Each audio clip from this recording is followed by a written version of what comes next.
And hello and welcome to a view from the South Stand. I've got Ryan back with me today. Hi Ryan, how you doing?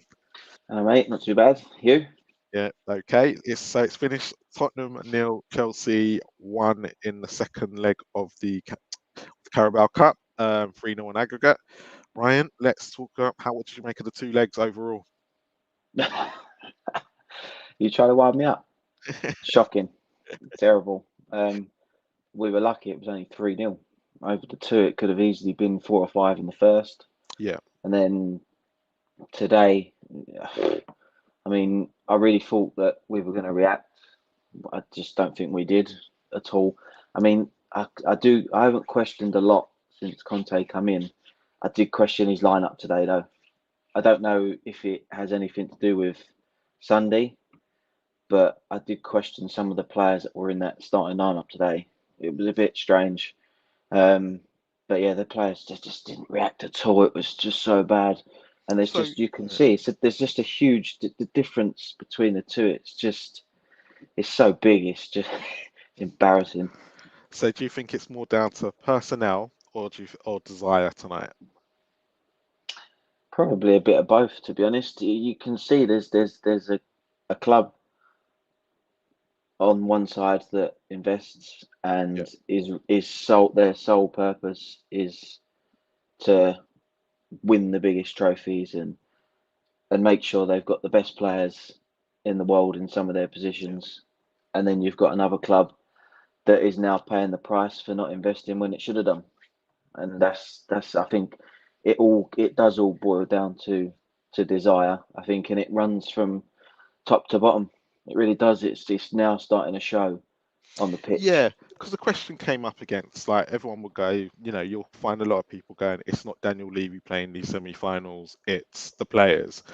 Mm. But is it a mentality in the club to go, actually, it's coming from the top down? He has a part to play in these semi-finals. Well, of course, like I mean, at the end of the day,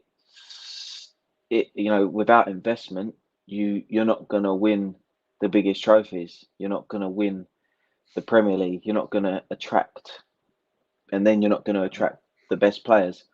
And for years, it's in the Poch era, we were almost content with just making the top four because it made the club money. And But question on investment, because I always look at it as actually the club do invest, but hmm, my I think the biggest problem is, and if I ask you this question now, since we went 18 months without signing a player, yeah.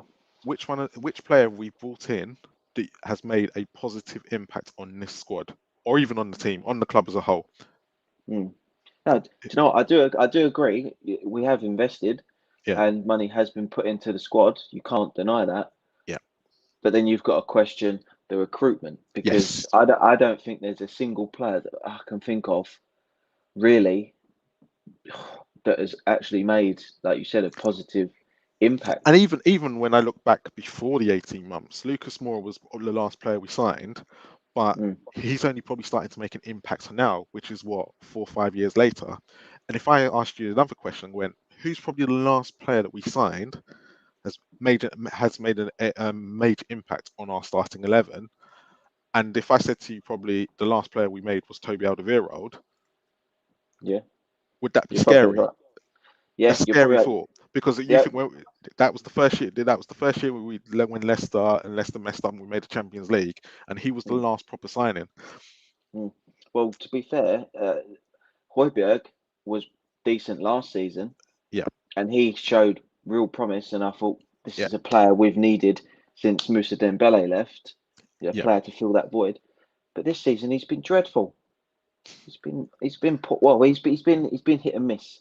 He's had awful games and he's had good games. Do you think that's down to too many games where he's been playing for Euros as well? I know if you look at the English, like Harry Kane's probably feeling a bit of fatigue, and he's not the only Mm, English player feeling it. Because if you look at Mason Mount as well tonight, he wasn't great. Rashford's not being mm. great for United. But do you think it's more down to that Højbjerg, yeah, probably played every minute last season, and it's probably played most minutes this season for us as well? Yeah, and again that boils down to lack of investment. You Yeah, look at tonight's game. The subs. right? You look at the players that Chelsea brought onto that pitch. Yeah, They bought who did they bring on? They brought on Alonso, who would walk into our first team. I know Spurs fans don't like him, but if you're realistic, he starts at left back for us. I'm still just can't being defend. honest. Yeah, still can't defend, but yeah. And then who else come on for them? Ziyech, he gets in our Yep, starting lineup. yep, straight in. Um, Thiago Silva, he gets in our starting lineup. And Yep. then when you think they're done, they bring on probably one of the best, if not the best, CDM in world football. They bring Kante on. Do you think so? Let's look at it. Let's look at the bigger picture because it's unrealistic to compare us to Chelsea, Manchester City, and the reason why I say it's unrealistic is because they can throw money at stuff. There's probably been bad players that Chelsea have bought, but you tend to find that Chelsea will then go and bring in a coach that will coach these Mm, bad players and then get them sold, and then the new manager comes in and they just rotate that way. But let's look at other clubs. United, okay, again, probably have spent a lot of money and wasted it. mhm. Liverpool have done probably things the smart way and then went and invested at the right time in Allison and Van Dijk. Where's it going wrong for Spurs and Arsenal? Because at the end of the day, both clubs are in a mess. Just making poor decisions. This all boils down, like you use Liverpool there as an example. They sold their best asset at the time was Coutinho. They got what 150 million for him, and they went out and they bought Van Dijk, they bought Allison, they bought Fabinho, and it's that kick-started Yeah, the new era that they're now on. If I'm being brutally honest, although we're seeing a different side to Harry Kane at the moment, I still look at it and I still think, what if? What if we'd have sold him in the summer, got 150 million for him, and then invested that money back into the squad? but again, we go back to the whole point of would it have been invested properly? Let's look at Bow. Well, Let's look at Berbatov. mate, I mean, I know our recruitment's not been great, but I mean, I don't think we can make that mistake we made with Val money again. It's But like, is that probably not Levy's biggest worry? Because that was the first time Levy went, here's the purse strings. But according to Andre Villas-Boas, he didn't buy the players he wanted. well, I think the difference. I don't know if we actually had one then, but I think the difference between then and now would be the sporting director we've got, or the director of football, whatever you want to call him. Yeah, I think he is prolific and he is known for doing his job to a T. So I think that would be the difference. And I think if we did get 150 million for Kane in the summer, I think it would have been invested properly. But a lot of Spurs fans will say, yeah, but we don't want to lose Harry Kane. Sometimes you've got to lose your best asset to yeah, restart. yeah. So I Because just to think be it's honest, just mismanagement. because if you look at Liverpool's situation, they lost Suarez first, and they brought Mm, in Salah, Mane. These yeah. players were brought in before Coutinho had left. Hmm. Andy Robinson as well, players like that. Trent was coming through the youth team, and it took Liverpool getting to the Champions League final because we always said Liverpool all they needed was a goalkeeper and a centre back. We always said to Yeah. Jurgen Klopp that's all he needed, and they went Hmm. after the Champions League final after getting Van Dijk. They went actually we need a keeper as well, and look what's Hmm. happened since. But yeah, I think it's all right that Daniel Levy, if even if he goes and spends the money, I think the biggest worry, as we've said, is our recruitment is poor anyway. Fabio, if you look at the signings he made in the summer, probably all for the future. Um, Hmm. because Brian Yeah, I agree. Hill, Royale, they're young. We're not expecting miracles from them straight away. So it's kind of let's see what happens. But Fabio's more known for his free transfers than anything else. But the So thing is, I'm happy with that. I'm happy with that if he can go and find yeah, them players. But obviously, um, fans will want it to happen now.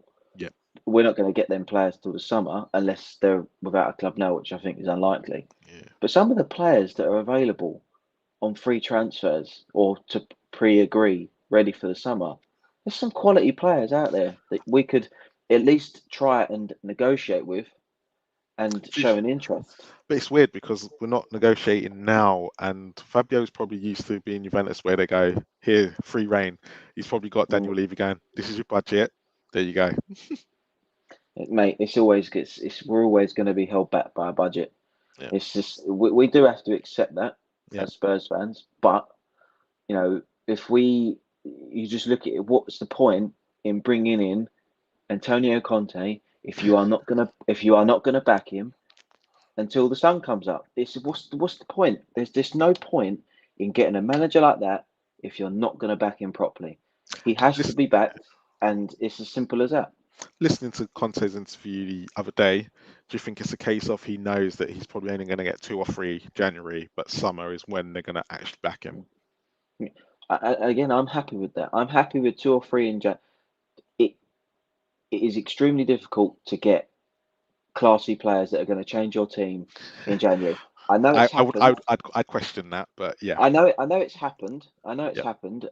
Bruno Fernandez and Van Dijk, who else? Van Dijk. So it can happen, but it's rare. It's not happen Luis, doesn't happen Luis often. Suarez. But it So, doesn't but it's happen about. often. Is it not about though? Everyone says January's a difficult window. It's not difficult. It's just difficult when people want to make it difficult. Because you look at Newcastle, they've just put 20 million in for Chris Wood. Bid gets Mm, accepted. You might have to overpay, or say overpay, but if you give the club the right money and give them time, actually they can go and recruit as well. Because look at mm, Steven Bergwijn right now; he's probably looking like he's going to Ajax. When I think Ajax sold Neres today to fund the Bergwijn, so it can happen. You've just got to, if we're Spurs, is it a case of you just got to identify it early? Lucas Moura turned up to us in January. mm. It The can thing is, happen. we're not going to go in at the market price, are we? Yeah. We're always going to go in 5 million less. I know Always. it's looking like a bad investment now, but you look at Aubameyang for Arsenal, another January signing. Mm. These deals can be done. It's just whether a team is willing to Not go out and not go at get them. not at Tottenham. No. Tottenham don't do deals like that. We don't Yeah. do that. We're not that kind of club. But you think about with Liverpool, the year they signed Van Dijk getting to the Champions League final that year, if they never made that investment, would they have made top four that season? Probably not. No, He it makes a literally, difference. yeah, it makes a massive difference. So I'm looking at it as in, we've got a massive situation where we could make top four. If you went and bought a top class defender right now, if it was out there, because Romero, another Argentinian that gets injured, unfortunately. Mm, But if you go and buy another defender, a good central defender, there's loads out there. mm. Why not invest it now? Get your top four. That money's automatically brought back, right? It is, but it just again, we're not that kind of club. I Yeah, could literally tell you 5 players I would sell in January straight away. Literally, and 2 or 3 of them started today. yeah. But again, So you do need a buyer. you do. Maybe this is a heist plan from Conte. He's just putting these players in the market and just saying, "Look, here Well, you go. Does anyone want to buy this I shit?" I look at Morecambe on Saturday, and he set up them players to foul, and Probably. everyone will go, but it's Morecambe. You should be turning over Morecambe. But you play Dele Alli and not Dane Scarlett. If you play Dele and Brian Hill up front, two not naturally forwards, and you're Mm, expecting a club like us, who are not very good on the ball, or mm, anyway, to break Morecambe down, and they're going to sit 10 behind the ball, do you really expect Spurs to break them down? You could probably put the Burnley players out there on Saturday against Morecambe, and they'd probably do the exact same thing. And mm. I know it's Burnley Uh, and Spurs, but I'm looking at it as in we're not a creative side. We didn't do no, anything against Watford. We didn't do no. anything really against Southampton. So is it not, they Tanganga just got caught out again like he did tonight for the corner, which I think he might need a Oh, loan. 4 goals. Our last 4 goals have been that geezer's fault. But can you 4. blame him? He hasn't played for how many months? He's not playing I week don't in, week care. out. I don't care. You can't, Basics. you can't, you He got spun by a League One player at the weekend. A League One player run off of him. but do you He's a think if central he defender. yeah, do you think if he plays every week, it's different? Look at Sanchez. Sanchez is another prime Mm, example. I Sanchez is don't now know. playing every week. Have you noticed the mistakes have been cutting out of his game? He's not Yeah, but in and out. they're still there. They're They're still still there. there. Eric Dyer is another I one playing every week. Mistakes have suddenly cut out of his game. I don't know. I just think I think Tanganga. You might be right. He might be one that he needs game time, but I'm not prepared in the path we're trying to take. I'm not prepared to take a risk on playing a player like that for a whole season. I'd rather him go out on loan, get a season's worth of experience like Oliver Skip did, and Yes, agreed. Sessegnon get a season's worth of experience playing every game, whether it be abroad or a sort of a mid-table Premier League team, get his experience, come back, and he could be a different player. Send him to I'm Roma with prepared. Jose. Yeah, I'm prepared for that to happen, but I'm not being funny. His mistakes recently have been bad. It's like he falls asleep. Falls asleep and It's just forgets it's who he's it's marking. it's definitely, you can definitely see it's a lack of coaching. But again, is it his fault? He's had 4 managers in the last 2 years of his development. Can you really blame him? It doesn't help, I know, but it's basic. It's very basic. The errors he's making are basic. And last question, when of course, as in every time we do this, I know we lost, but who could who tonight could stand with their head held high? Who would you have given your man of the match to from us? uh, Probably Sanchez, just because I he thought he managed played to well. keep he Yeah, managed to keep Lukaku yeah, relatively quiet, which is agree. no easy task. So probably him, just because of that. Yeah, But that's tough to give a man of the match when you this yeah, that's just poor. But that's Tottenham. yeah. Ryan, thank you for your time. No Um, worries. and as always with this channel, it's come on you Spurs. Up the Spurs.